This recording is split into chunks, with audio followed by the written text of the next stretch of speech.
Poštovani gledatelji, dobar dan. Diljem Hrvatske više od 30.000 maturanata slavi posljednji dan škole. U Zagrebu su se brojni maturanti okupili na glavnom trgu gdje su u povorci stigli do Bundeka. Brigu oko mature zamijenili su dobrom atmosferom, a na Bundeku ih čeka i bogat glazbeni program. Slavilo se i u drugim hrvatskim gradovima, a u Đakovu su maturanti i zaplesali.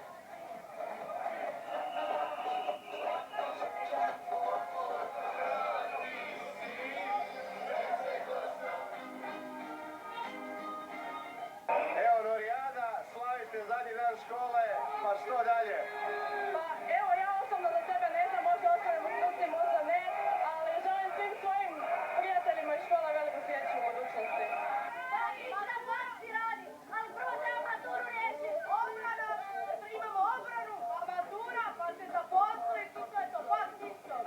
Izaći ću na maturu, ali vikenda ću raditi. A šta planiraš dalje? I za stjuardesu. Najviše što će mi nedostajati je prepisivanje na testovima i svađanje sa razredom. Ali sam sretna što sam završila i idem dalje sa životom. A na zagrebačkom Bundeku je i naša Sara Duvnjak. Sara, vidimo veselja ne nedostaje. Kakav program maturante tamo očekuje? Tako je. Veselo je ovdje i bogat program očekuje naše maturante. Oni su stigli ovdje na zagrebački Bundek oko 14 sati. Procjenjuje se da je ovdje sveukupno oko 9.000 maturanata i sveukupno 80-ak škola. Dakle, program traje ovdje do 20 sati. Do prije sat vremena naše maturante zabavljala je pjevačica Mija. Sada su tu na redu razni tribut bendovi, ali i DJ-evi. Dakle, dobre atmosfere, dobre glazbe i emocija neće nedostajati. Ima tu puno zabave i smijeha, ali ima i suzica. Razgovarali smo i sa dežurnim službama, svi su na terenu.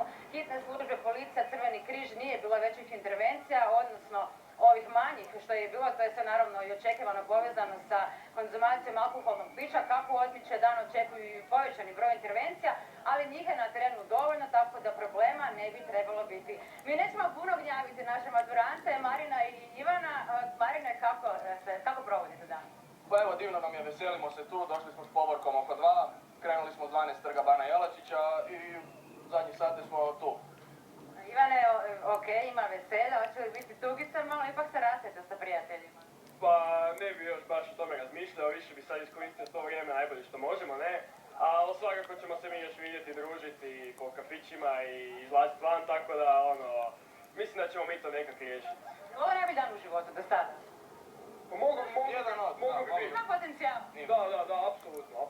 Dečki, hvala vam puno i uživajte. Evo, mi ostajemo ovdje sa našim maturantima i prisjećamo se i naše Norijade koja je bila davno. Svakako za sada toliko od nas ovdje sa zagrebačkog Bundeka. Hvala, Sara. A tužni prizori Norijade dolaze iz Šibenika. 19 minuta